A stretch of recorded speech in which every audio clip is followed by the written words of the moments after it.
Well, good morning and welcome back to the Broadcast Retirement Network. I'm Jeff Snyder, and this is BRN AM for Monday, January 25th, 2021. And our top stories today, we'll get an update on New York City residential real estate and tips for buyers and sellers in 2021. Well, joining me now to discuss this and more is Damon Kennard. He's an agent with Douglas Elliman Real Estate. Damon, great to see you. Happy New Year. Thanks for joining us on the program this morning. Thank you. So it was great. It's great to catch up with you. Happy New Year. When we last spoke, I think it was maybe pre-COVID or around COVID, and we kind of explored how COVID was impacting the New York and its surrounding area real estate market. So now let's check in again. I'm sorry it's been this long. We read a lot of things in the paper about New York City residential real estate, but you're in the thick of it. What's it like? Well, not surprisingly, there was quite a bit of a downturn in terms of the real estate market as a result of the COVID-19 pandemic.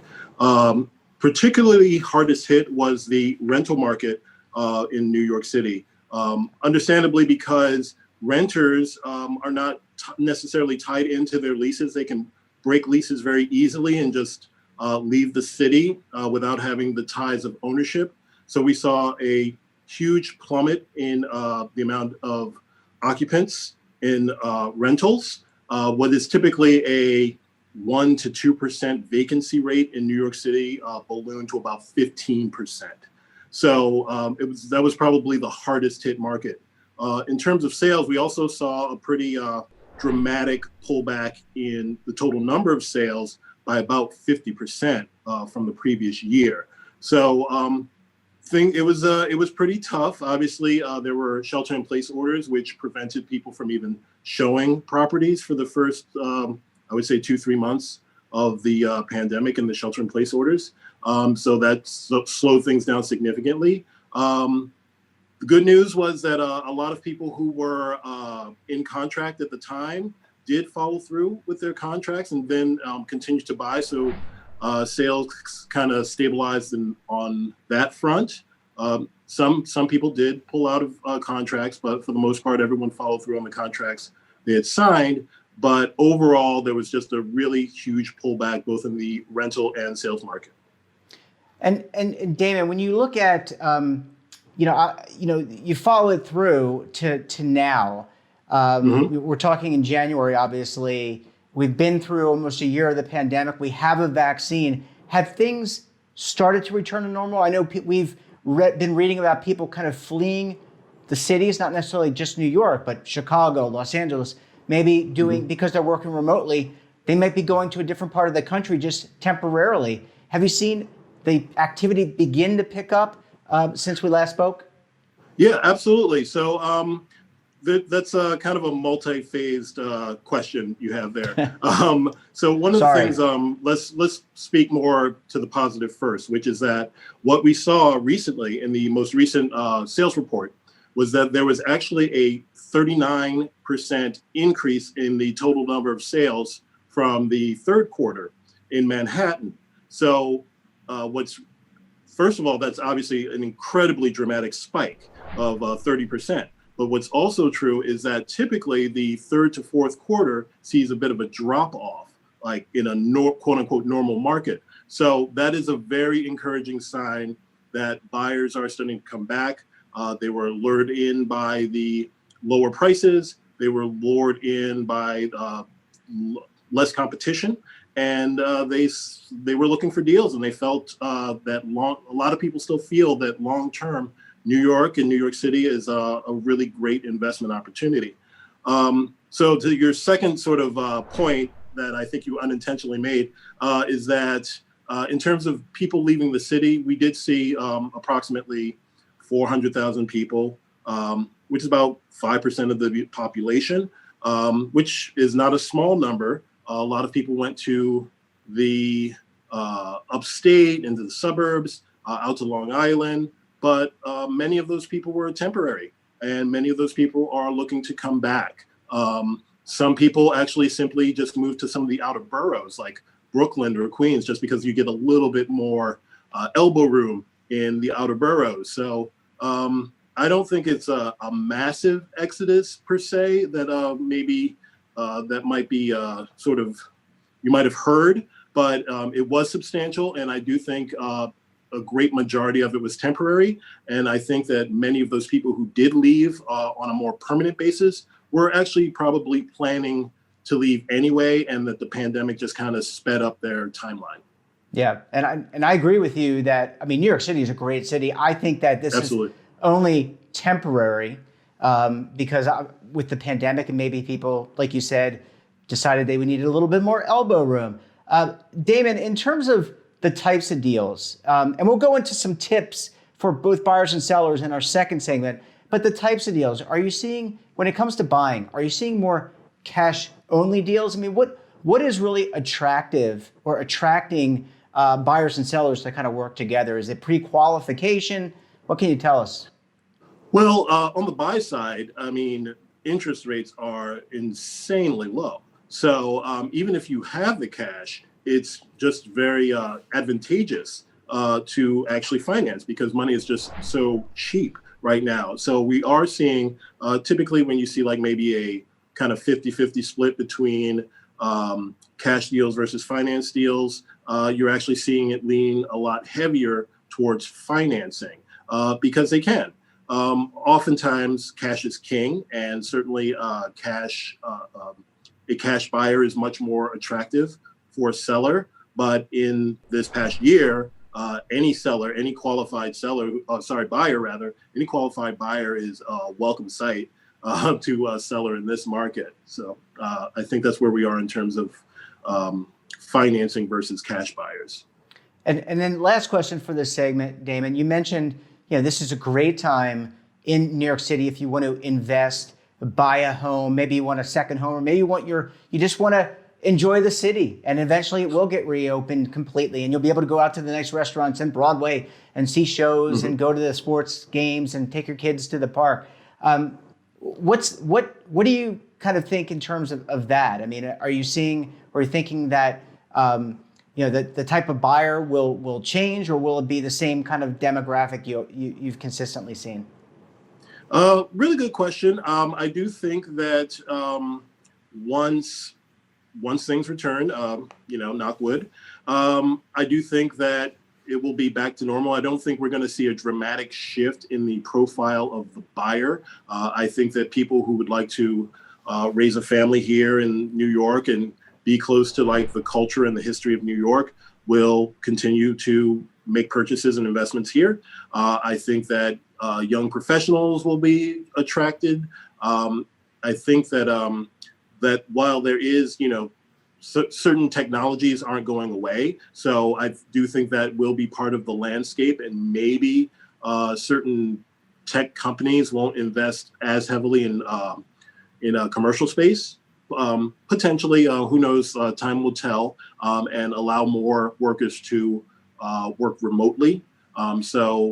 But I do think that New York has always catered to many different lifestyles and has, a really, really broad range of population of people. So, I don't see that changing and moving forward. Yeah, well, I think New Yorkers and people all around this country and all around the world, quite frankly, looking for things to reopen, and New York is as great a place as any, maybe even better, to enjoy a fun lifestyle. Damon, I want to take a quick break. When we come back, we'll get some of Damon's tips for buyers and sellers in this market. You're going to want to stay tuned right here on BRN AM.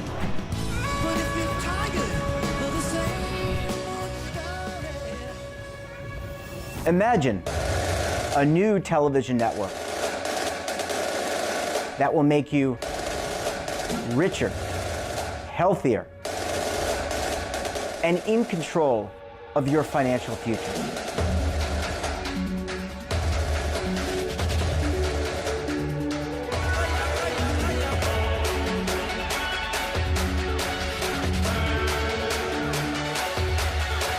This network is for the policewoman in Nashville, Tennessee, the baker in Dubuque, Iowa, the teacher in Lexington, Kentucky. We want to make the idea of savings and retirement culturally relevant. But what do you see as a defining issue of the midterms? Especially for the smaller businesses. I mean, they are the lifeblood of the American economy.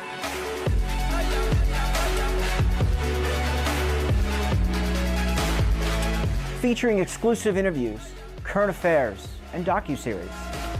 33 years old, you retired early. The philosophy is money only matters if it helps you live a life that you love. But you got to start thinking about retirement as soon as you get in. The Broadcast Retirement Network will drive very high engagement with premium partnerships.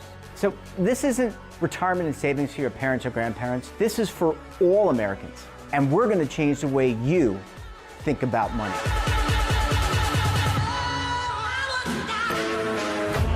Welcome to the next frontier of retirement and savings. This is BRN, the Broadcast Retirement Network. Hi folks, Joe Namath here, and if you're on Medicare, this is important. You're now entitled to eliminate copays and get dental care, dentures, eyeglasses, prescription coverage, in-home aids, unlimited transportation, and home-delivered meals, all at no additional cost. Plus, your zip code may have coverage with the Give Back benefit that adds money back to your Social Security check every month. Look, with the uncertainty of the virus and vaccines, you need to get everything you're entitled to. Here's the bottom line. Call to get significant benefits at no additional cost and see if your zip code has coverage with the Give Back benefit. Millions of people have trusted the Medicare Coverage Helpline. You can too. Call now. It's free. Call 1-800-924-3920. That's 1-800-924-3920. Welcome back. We're talking to Damon Kennard of Douglas Elliman Real Estate. Damon, thanks for staying with us this morning. Absolutely. So let's dig in. We had a great discussion about what New York City real estate, residential real estate's like currently. Great discussion. But what if you're a buyer and seller? And I wanted to get into some tips. Let's start with buyers, or let's start with sellers tips. If you're putting your home on the market, you're in the New York City metro area, so Brooklyn, New York, etc.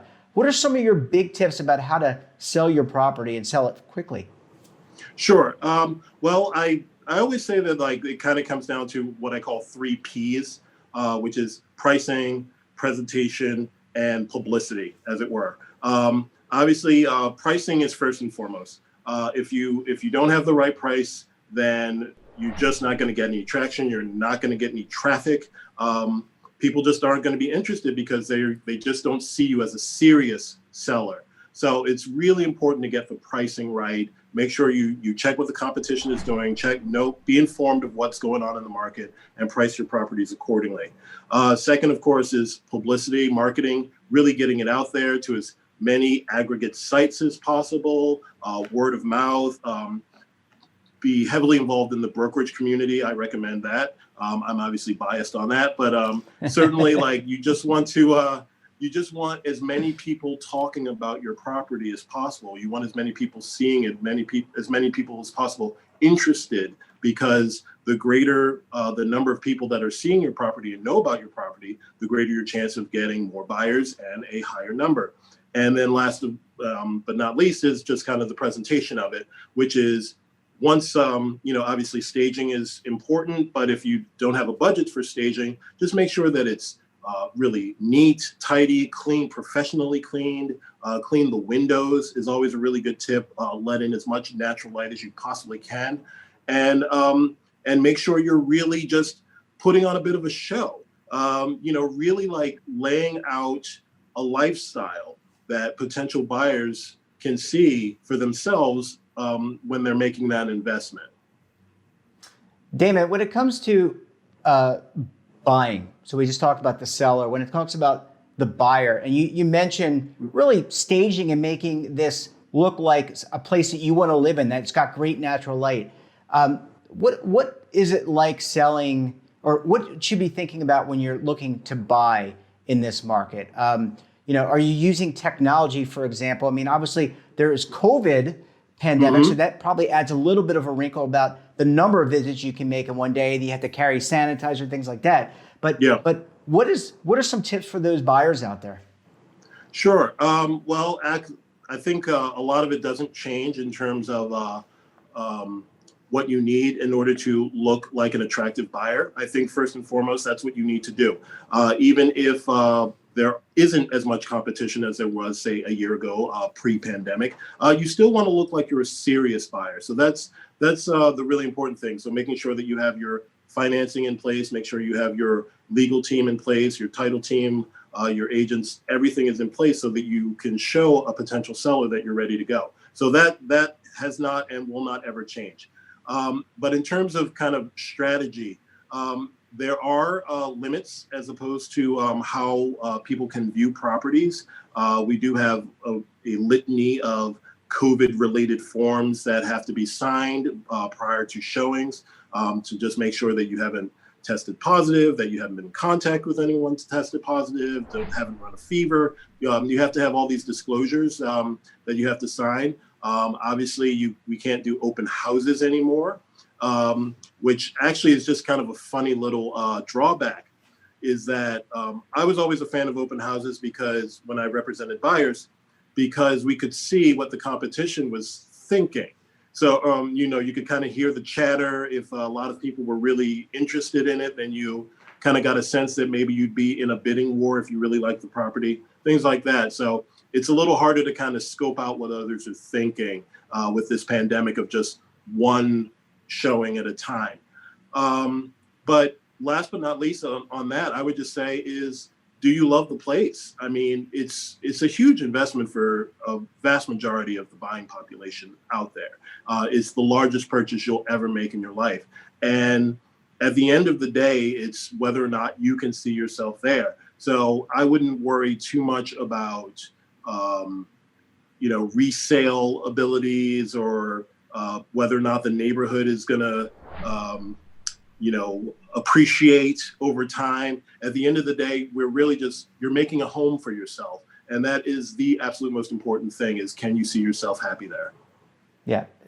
David, I want to ask you about technology because Yes. Technology has been there, right? And you mentioned multiple sites that you list on for your clients. How has technology been leveraged? I think I have an idea, but where you and I are talking on Zoom, how has technology been leveraged? And also, I'd like for you to underscore the importance of technology is important. It's great. It's a great tool. But obviously having someone who knows the market, who can help you with financing or get through some of those I's and T's that you have to dot and cross. Mm-hmm. Sometimes, technology can't really do that. Yeah, I think the technology has been wonderful, actually. It's been kind of a blessing in sort of this, amidst all of this, horrible tragedy that's befallen us. One of the things that I have learned is to better use technology for showings. So I give video tours with my exclusive listings, and I'm able to really just kind of describe what's going on, the advantages, the features of a potential property, put that out online. Potential buyers or renters, if I have a rental listing, can see the property ahead of time. So it really does streamline the in-person showings. That the showings that I get are from people who are serious about the property. So it's a great time saver by investing upfront, using the technology, investing upfront, so that you're not running around from place to place. Conversely, for the buyers, they can look online. They can rule out potential places that you once previously just had to lay eyes on it to know if it was worth your time.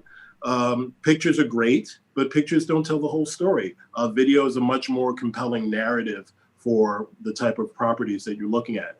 Ultimately, I do think you still have to put boots on the ground and eyes on the property. But if you can streamline that process, that's wonderful. Yeah, and I would imagine, especially in a city like New York, where there's a subway system, a very well-developed subway system, and ferries and whatnot, and parks, it's good to check out your local, Google Maps or some other maps of the city online so that you know where the property is. It's not just what the property is. It's got to look good. It's got to feel right. It's got to have nice light that you're describing. But I would imagine, Damon, it's nice to know when you can get the subway, get the A train or the 7 train to the Bronx. Sure, absolutely. And I think too is what tends to happen is people tend to invest what they know. Obviously, certainly, if someone is relocating, and that's certainly true for, like, say, a rental market, where people just aren't familiar with New York City and they aren't familiar with where their new job is going to be and what their commute times are going to be. So all of those things are true. You want to be able to, like, scope it out, see what restaurants are in the area, see what trains can get you there, see what parks are nearby. But as far as investors go, they tend to know the area. They tend to have started as renters in those neighborhoods, and they know the local ice cream shop or the local supermarket, and they have a bit of a sense of community there, and they're ready to invest for the long term. So that's one of the things that technology can't replace. That sense of community that's just been there, and that sense of belonging.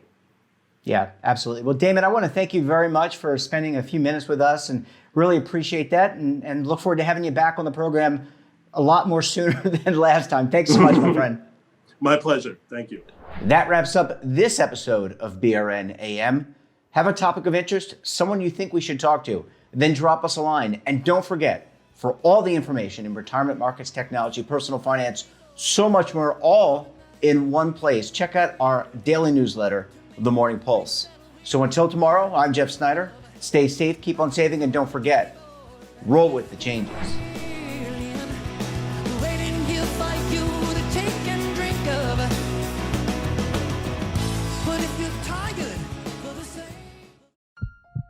Are you being audited and do you owe the IRS $10,000 or more in back taxes?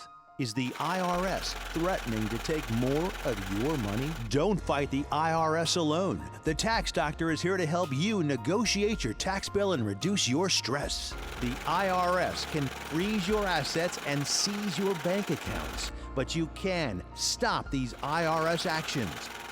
The Tax Doctor will work with you using our years of experience to represent your case to help you get the best resolution under the IRS guidelines. Help is here to deal with the IRS to reduce your stress. We've handled thousands of cases, so we know what we're doing. If you owe $10,000 or more in back taxes, do not call the IRS alone. Call a Tax Doctor now for a tax emergency analysis. Call 800-224-6439.